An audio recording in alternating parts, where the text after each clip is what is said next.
Ebe mmiri nze m ọzọ ekene m unu. Asị m ka ọ dị na anyị na mma. Anyị sịkwa na ya dịka echi na-eche ada agwọ ọgwụ. Otu anyị kwuru otu a ka ya dịrịrị. Ise. Dịka o si gbata wee kwụrụ dịka anyị si kwuo unu nkwa na anyị ga-ewetara unu ya bụ update, daily update n'iru akwụkwọ gbasịta maka ka o si ada na gbasịta maka o si wee kwụrụ n'obodo anyị bụ Old Eastern Region. Unu na-anya n'iru akwụkwọ unu ma nwanne anyị nwoke Kanu a onye na-ekwu maka ya. O nwere ife o kwuru tata tụrụ m ụjọ gbasịta maka Nnamdi Kanu and ihe na-eme n'obodo a kịta. Nke ọ bụ na ya ka bụ ụbọchị izu gị join channel anyị, subscribe so that you can miss any of our update n'iru akwụkwọ a. Nwanne anyị nwoke wụdị nnukwu ihe dị omimi o mepere. He said the whole truth n'ọnụ oyibo. O kwuru ya bụ eziokwu a na-akụrụ mmiri. Gee ya bụ ife gbaa mbọ gee ya maka na o teka mana ihe gee ya.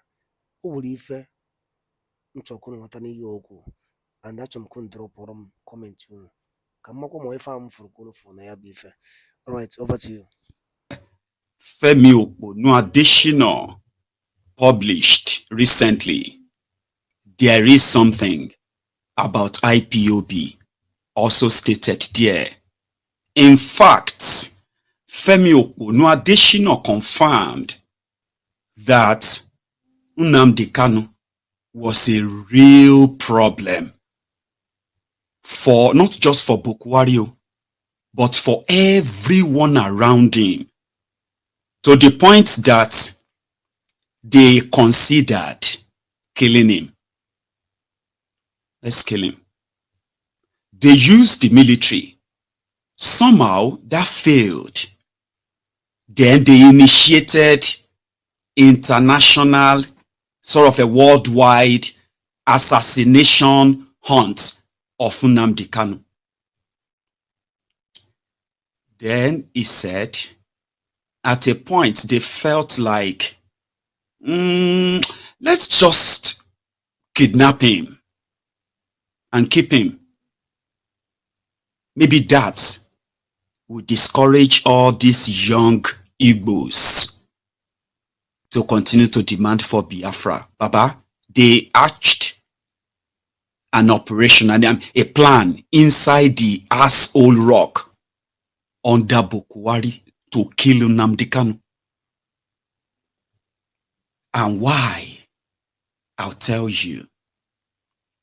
You know, a lot of Igbos today, in particular, and Nigerians in general, through the Nnamdi Kanu's broadcasts, the ones that they pretended that they were not listening to, until we realized that the establishment actually wanted him dead and anyone associated with him killed or jailed. Initially, when it was like it started, majority of the Igbos today that are now more interested in their position in Nigeria, and upon discovering that there is already ongoing Cold War, unwritten Cold War, that Cold War, right, that is putting a target on every person that is an Igbo, even if you were across across the Niger, even if you are not Igbo. There is this unwritten Cold War after the end of the genocidal war of 1963 to 1970. Nnamdi Kanu made so many Igbos themselves to realize that, wow, we never saw it that way. They started questioning their position in Nigeria, and every time they attempted it, they met a brick wall that started making sense to them that this is a systemic profiling. It is there in the system. Nobody can explain it. They can give you different excuses. So why they hate the Igbos, why the Igbos must be this, why the Igbos must be that, because it is systemic. A lot of Igbos discovered that, and they felt, they started kind of realizing that they are better off without Nigeria. A lot of them felt so heartbroken, like, while others felt like Nnamdi Kanu was misleading the young people, and it could lead to another war. Igbos, so this is not like outsiders now. I'm talking about Igbos who felt personally at the early stage that Nnamdi Kanu's messages will only get the Igbos, especially the young ones, angrier at Nigeria. And the more angrier they get, there is likelihood that they are going to pick up arms and decide that they want to leave Nigeria. And in fact, complete what their own parents couldn't do or complete at the time. So there are Igbos who feared that. So therefore, they automatically became enemies of Nnamdi Kanu and anything like POB. They called them different names. And these were the willing tools in the hands of the likes of Bokwari to stage the state-sponsored terrorism of 8 solid years in eastern Nigeria that still continues to today. Thousands of young people have been killed. A lot have disappeared. Many are in jail as we speak right now under bogus, scrupulous charges. Systemic profiling. So it worked for a while. And then Bokwari started failing. I mean, Bokwari's jihadism, tribalism, bigotry, they started manifesting. I mean, it became so obvious that it wasn't hard for Nnamdi Kanu's message and messages to travel far and beyond. Surprisingly, that was just a few months after Bokwari took government that they felt offended. By December 2015, Bokwari's government kidnapped Nnamdi Kanu in Lagos. They were now looking for what to charge him with. Terrorism, sedition. They shall found all kinds of things they could charge him with.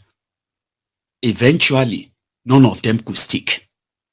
But they got a good reason to now mobilize the Nigeria military, DSS, and other murderous agents in uniform to eastern Nigeria. Not just that, across Nigeria, Igbo businesses continue to take serious economic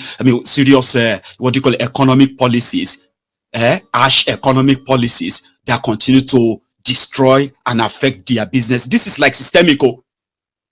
Every time that Nnamdi Kanu turned his camera on, more and more unbelievers, they were tuning in.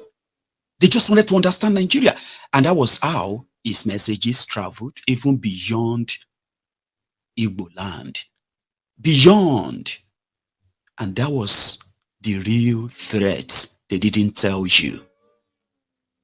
Apart from finding an excuse of killing the Igbos, using Nnamdi Kanu's messages and positions as an excuse, they were worried that if the way this guy was going, it won't just be the Igbos that are going to turn out rebellious. Young people in Nigeria, they started tuning in, listening to understand what was really wrong with Nigeria. A lot of them were so surprised that did that really happen? Are you serious? Did that happen? I never knew that. Oh, I was never told that in school. As old as I am, I didn't know that. This was about 8 years ago. Prior to that, 4 years before that, 12 years ago, is already been sort of, encouraging all these young people, even beyond beyond the Igbo land, to see Nigeria for what Nigeria truly was. But what did Bokwari government, what did they do? They spent billions of your money, not just on propaganda, so that if they could spread enough propaganda and lies, and in fact fear. That failed though, by the way. You know what I mean? If they could spread enough fear and worry. Even Igbos themselves, they will reject Nnamdi Kanu. It partially worked, because I remember when this guy was in the US and he called all the Igbos in the US into a room and he told them, just like a prophet, he said, the war is coming. It's a jihad. They will come for us. It's to take our lands. Our people are going to be killed and the government of Nigeria will watch them. Everybody will be asking, government, eh? There will be no government. You will be watching them kill you. This was like impossible. Something that, especially for Southerners, the Igbos, it was impossible. What are you talking about? How could Fulani come to Igbo land? We don't even have anything to, like, it's never going to happen. 10 years ago, before Boko Haram, the terrorists and the rest of them. 8 years ago, rather. Do you know that by the time the Fulani terrorism that people didn't kind of see coming, I believe, but this guy saw it coming. He was mentioning Fulani armed terrorists. Fulani armed terrorists. How could you call Fulani terrorists? They are just herdsmen. What is wrong with this guy?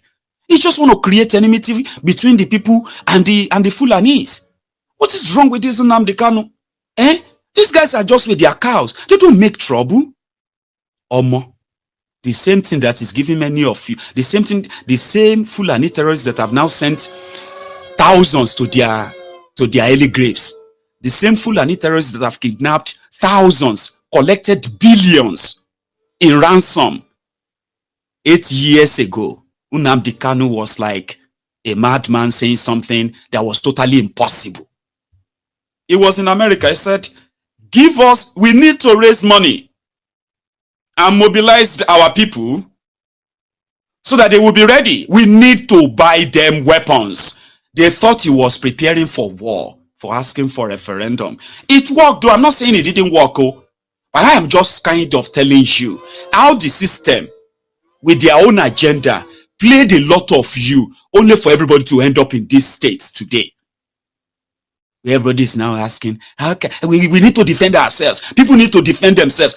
A lot of you 8 years ago called Nnamdi Kanu a madman. Their propaganda worked on you for some time. Today, you are now asking them to allow you to carry gun. That was what he went to America to do.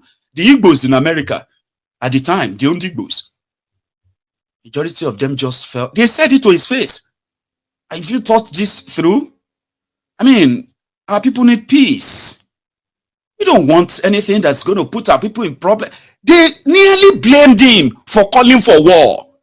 Today, they are his biggest disciples today. The Igbos in America. No joke. And that was the moment the asshole rock started crumbling. Nnamdi Kanu was not just talking about Biafra. He was telling people why it is a necessity for everybody to go their separate ways. Because what was coming with the belief and conviction of an average Fulani from all over the world. That's it. They said they believe traditionally or culturally or historically, whatever, they said by conquest. Uthman Dan Fodio is the owner of the place called Nigeria today. Whether it is Biafra land, whether it is Yoruba land, whether Niger land, even all this, you know what I mean? Like, there are people who believe that. You will probably feel like that's impossible. They are mad. Oh, really? Of course they are mad. And their madness, is an ideology that says they must kill you if you resist. And the likes of Femi Oponu Adesina, they were in on it. He was also gaslighting the citizens at the time. When these Fulani terrorists were unleashed on us, when our people started going missing, and our people started, ending up dead. Fulani this, Fulani that. What's going on? The likes of Femi Oponu Adesina told us that why are we so so, interested in our lands, that we decide that we are not going to part the land when we can part the land and have peace. That's what Femi Opono Adesina said. To have peace, so part with your land. And I just never, probably in my own wildest imagination, would believe that they also wanted him dead. They played the card so well that they gave him an offer. They gave him a last chance. And that was when Bokwari and his gang met with the Igbo governors, Igbo lawmakers, Igbo elites, and they said they would talk to Nnamdi Kanu. He will drop all of this agitation thing. And they called him to a meeting. I've shared that with you here before, right? They called him to a meeting in Enugu. At the meeting, Nnamdi Kanu was asking for the leadership, Igbo political leadership in Nigeria, to look at the position of Igbos in Nigeria today and see what they have done to fail generations. And he asked them for just 11 things. And guess what are those things? Keep our people safe. Homegrown, developed security system. Provide stable electricity for our people. Do it. Not because Nigeria won't do it. Create industries where our youth, our young people will be gainfully employed and engaged. At least invest in real, true, people's-oriented infrastructures in Igbo land that add values to the lives of our people and attract real investment to our region. He asked them that.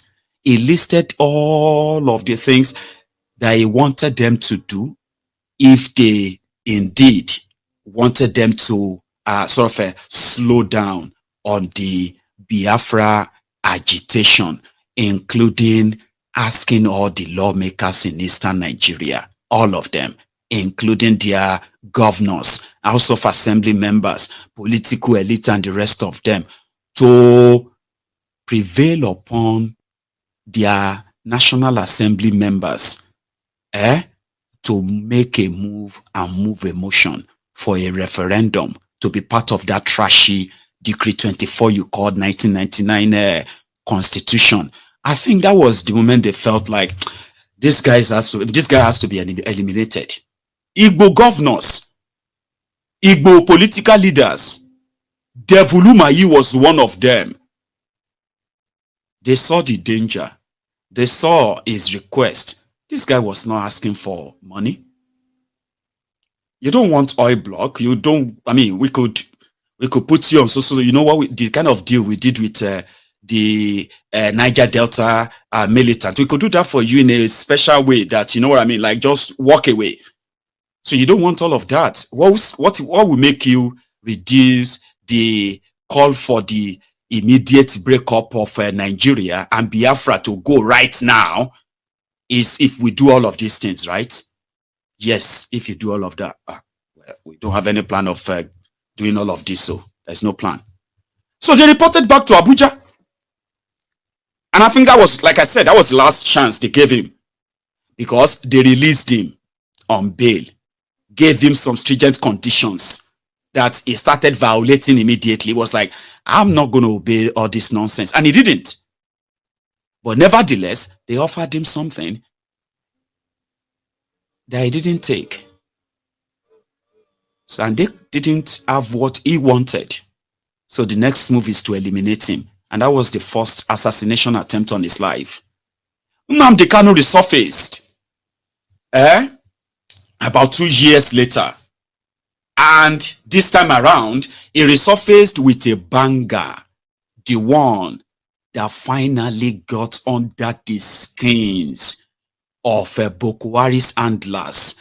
the one that continued till tomorrow, that is that Bokwari Abina Jibrin Ali Sudani. According to Femi Oponu Adeshina, you see that thing that you were all laughing at, some of you wondering, big nose, small nose, tiny hair, fat hair old, no hair old, all those things that Nnamdi Kanu was, the guy was ferocious. It was like, Baba, Nnamdi Kanu's microphone, like Prince Jejeman would say, was bigger than a Tukano, Baba. The guy was everywhere. He was matching them propaganda for propaganda. And guess what? He amassed so much followership, so large, so huge, that Nigeria they had to spend billions to match him. As he was talking, he will be putting out images. He will be putting out videos. He will be putting out images. He will be, things that got so much that world leaders also started seeing it too. And according to Femi Oponu Adeshina, that singular thing that Bokwari is not the old Buhari. This Bokwari is Jibri from Sudan. And at a point, they were using a clone. And it's actually a clone. Bokwari died. According to Kanu, Nnamdi Kanu said, Buhari died in 2017 and he was buried in Saudi Arabia. And if they believe that he is lying, as ridiculous as that might sound to a lot of you, he said, if this Buhari is ready to submit himself for a DNA test, they will take the DNA of his children. They will now take this Buhari's DNA. That if they match, Nnamdi Kanu will submit himself for any kind of a prosecution and he will stop talking about Biafra. But this guy said that too. Omo. Nobody wanted Buhari to do DNA. But a lot of you were laughing about it, laughing and saying, yeah, funny, Buhari was facing hell all over the world. They said, according to Femi Oponu Adeshina, they said, every time Buhari appear anywhere, when they meet world leaders, some of them, apart from the fact that they were very careful in actually discussing some, like important bilateral, security stuff with this man. But they said every time Buhari walk into a room, everybody in that room, they will just be looking at him like this. Like that. To the point that it became so embarrassing that a few times, some world leaders, they will get closer to him. They will hold him. They will hold him. Like they want to touch if he is real or if he's a clone. And every now and then, this started depressing Buhari. This Buhari, he started having depression. Now the president of Nigeria is having depression because now he has to tell everybody, it's me. I am Buhari. I am real. Don't listen to that boy. Don't listen to that Nnamdi Kanu. So the solution was, what should we do? I think we should eliminate him. Assassinate him. Government of Nigeria planning to assassinate a citizen because of his own political ideology. Femi Oponu Adeshina put it in his book. The same Femi Oponu Adeshina, in that same useless book, he also said, when Buhari fell sick, they used air ambulance to airlift Buhari to London. He said, on many occasions, that even when they were discharged from the hospital, they said Buhari would have no idea who he was or where he was. Do you understand? He said Bokwari's recovery was actually a miracle. If anyone who really doesn't believe there is a miracle, Bokwari's recovery was a miracle. It was a vegetable, just exactly as Nnamdi Kanu was reporting day by day. They should release that man. Oh. A lot of you have no idea what you are missing or what you have missed. You know what I mean? His words, they were like blades. A lot of people hated him just because of the way he talks. Not because of what he says.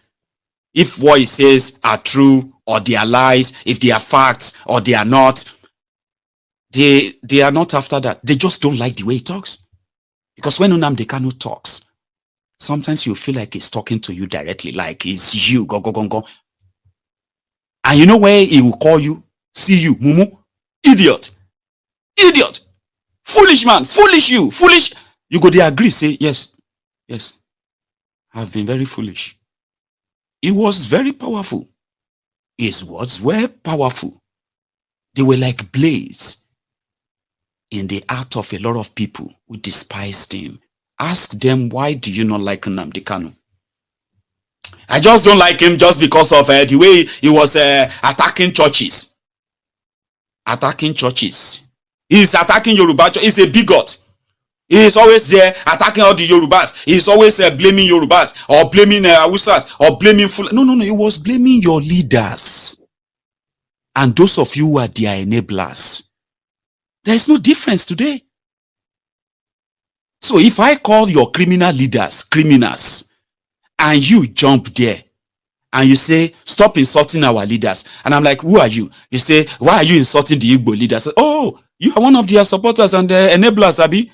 You are angry that the criminals in your own tribe or your own ethnic nationality in Nigeria is mentioned. You're angry. Oh dear. Oh, you are sad because your pastors, your fake pastorpreneurs and their business centers, they were focused on because they are Yorubas. Oh, because they are Igbos. Oh, because they are Hausas. Come on, man. Go outside and touch the grass. When you look at those who destroyed Nigeria today, you will see them from every ethnic nationalities.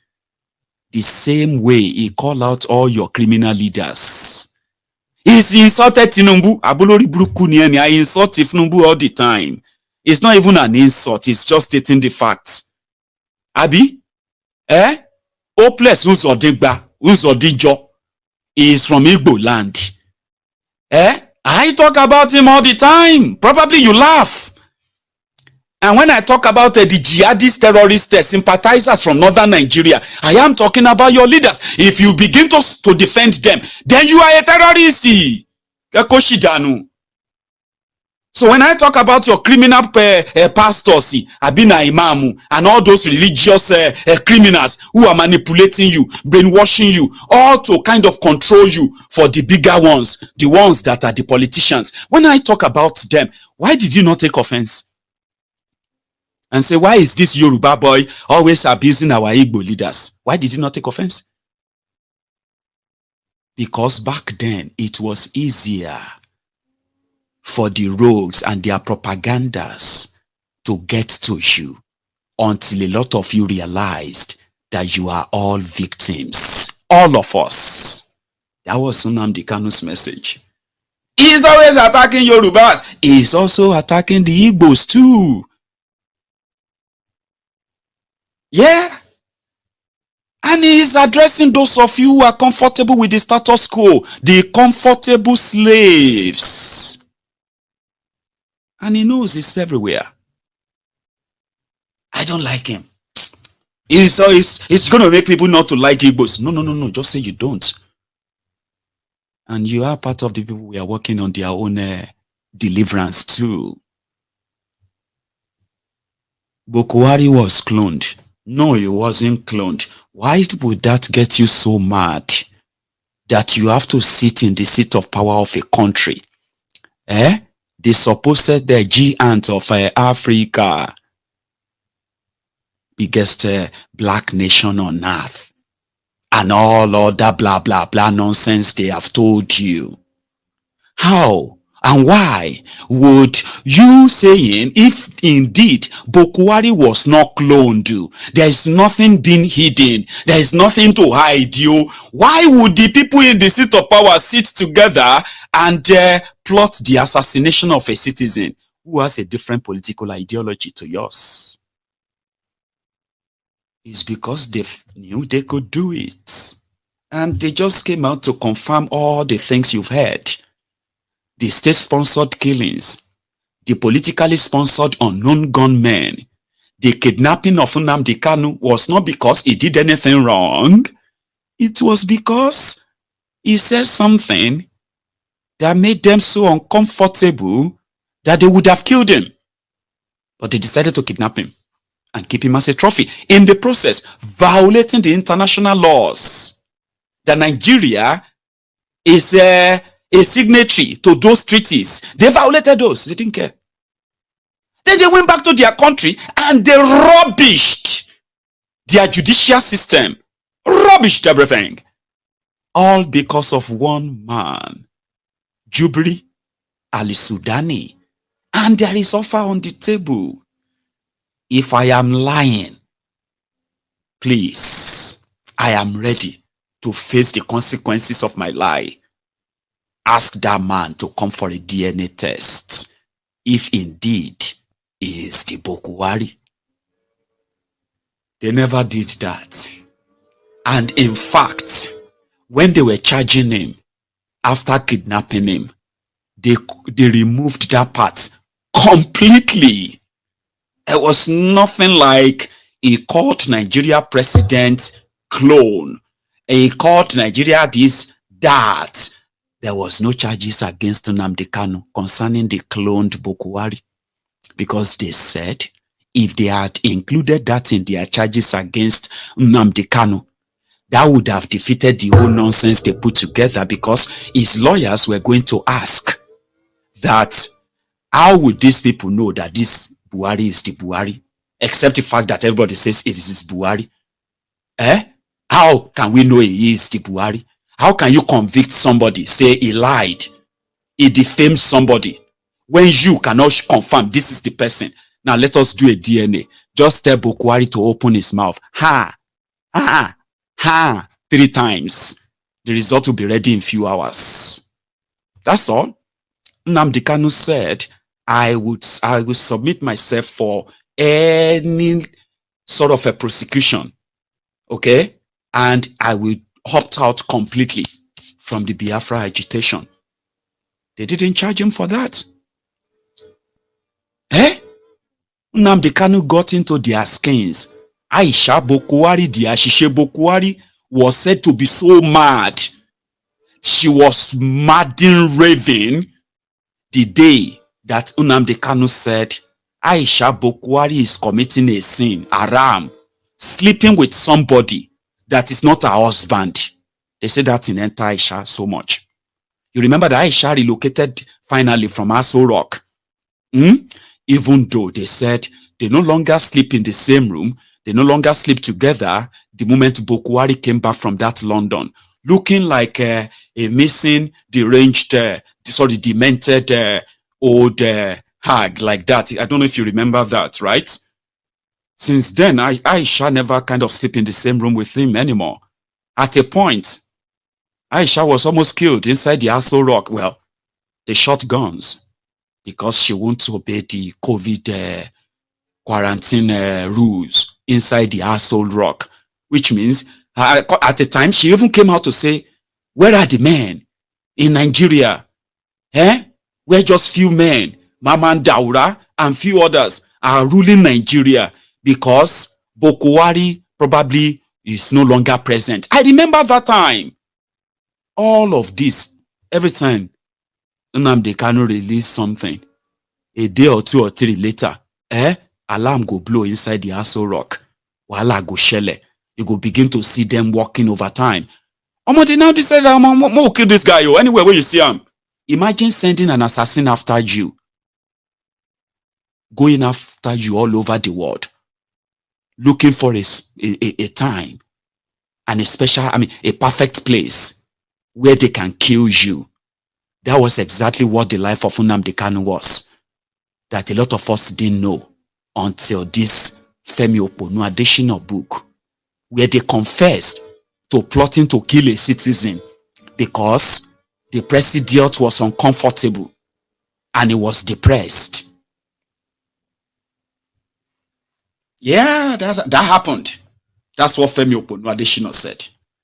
He also said in that bogus book, he said, Bokwari is not a mean man. He's a very nice man. In fact, when Pastor Ruga's chopper crashed in Kogi and Bokwari heard the news, he shouted, Jesus! That's exactly how Femi Oponu Adesina Alagbafo, that's exactly what he wrote in that trash. In all of this, so apart from the covert and coordinated operation to kill the Igbos, Operation Python Dance 1, Python Dance 2, Python Dance 3, and so many other operations that led to the death and killing, extrajudicial killing of civilians. There is still no record of that. There is no investigation of that because it is still ongoing. Baba, they were bombing villages in Igbo land. It was sanctioned in Abuja that Nigerian fighter jets flew from Abuja straight to Igbo land, Olu, Osu, and some other places. They were dropping bombs on villagers because of this Nnamdi Kanu.